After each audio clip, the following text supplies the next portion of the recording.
ao caso da deputada federal licenciada Isabel Mega. Como é que está a situação dela nesse momento?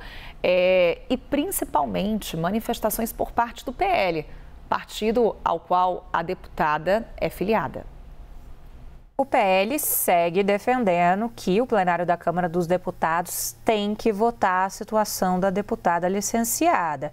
Vamos voltar um pouquinho, atualizar nossa companhia aí do outro lado da tela, em que ponto estamos, porque no final de semana a gente teve movimentação sobre isso.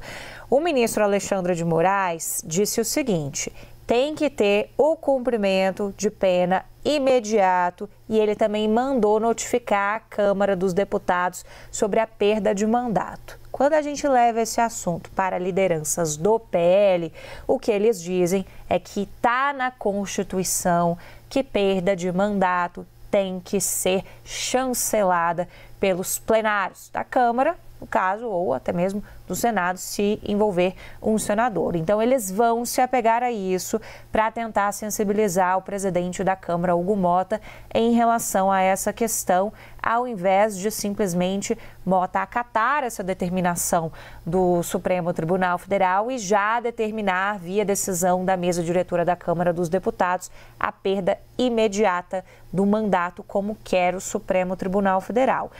O líder do PL na Câmara, Sóstenes Cavalcante, vai inclusive ter viagens acompanhando o presidente da Câmara dos Deputados nesta segunda-feira e vai tratar desse assunto. Ele disse que, por enquanto, ainda não teve esse contato mais profundo em relação a essa pauta em específico com o presidente da Câmara, Hugo Mota. Então, estamos aguardando esses passos formais, mas essa é uma discussão que, de fato, está colocada, independente de ser uma deputada bolsonarista. Quando a gente tem questões desse tipo que mexem com um parlamentar, há uma preocupação com o sentimento de corpo da Câmara dos Deputados em relação a precedentes que podem ser gerados.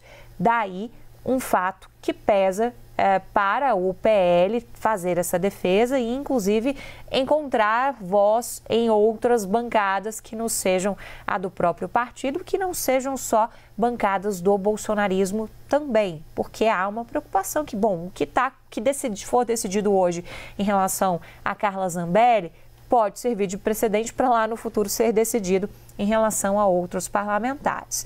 Em paralelo a isso, qual que é a expectativa da semana sobre a situação da deputada Carla Zambelli, que até onde todo mundo sabe está na Itália? É o encaminhamento desse processo de extradição que também já foi pedido pelo ministro do Supremo Tribunal Federal, Alexandre de Moraes. A gente tem diversas etapas, não é um processo muito simples, porque você tem que ter a comunicação do Ministério da Justiça diretamente para o Palácio do Itamaraty. O Itamaraty precisa se comunicar também com a Embaixada do Brasil em Roma. A Embaixada do Brasil em Roma faz um contato com o Ministério da Justiça italiano e é o Ministério da Justiça italiano que vai verificar, opa, aqui está tudo cumprindo o rito esperado, os critérios esperados em relação ao processo de extradição.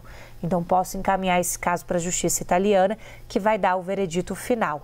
Isso tudo leva tempo, são diversas etapas. E a gente falou muito na semana passada, né, Carol, sobre os componentes jurídicos, mas você tem componentes políticos também, que podem influenciar nesse desfecho em relação ao caso da deputada Carla Zambelli. Então, são alguns pontos para nortear o nosso telespectador que está acompanhando, esperando o desfecho dessa história, porque é mais um daqueles casos super complexos, com diferentes camadas e que a gente vai precisar entender de fato como é que isso vai sendo encaminhado nos próximos dias, né? Separaria nesses dois pontos, entender qual vai ser a decisão de Hugo Mota, a partir da análise técnica também que a mesa diretora da Câmara dos Deputados vai fazer, e do outro lado, como que vai se dar esse processo de extradição, tendo em vista esse passo a passo, que não é exatamente algo muito simples, depende de fato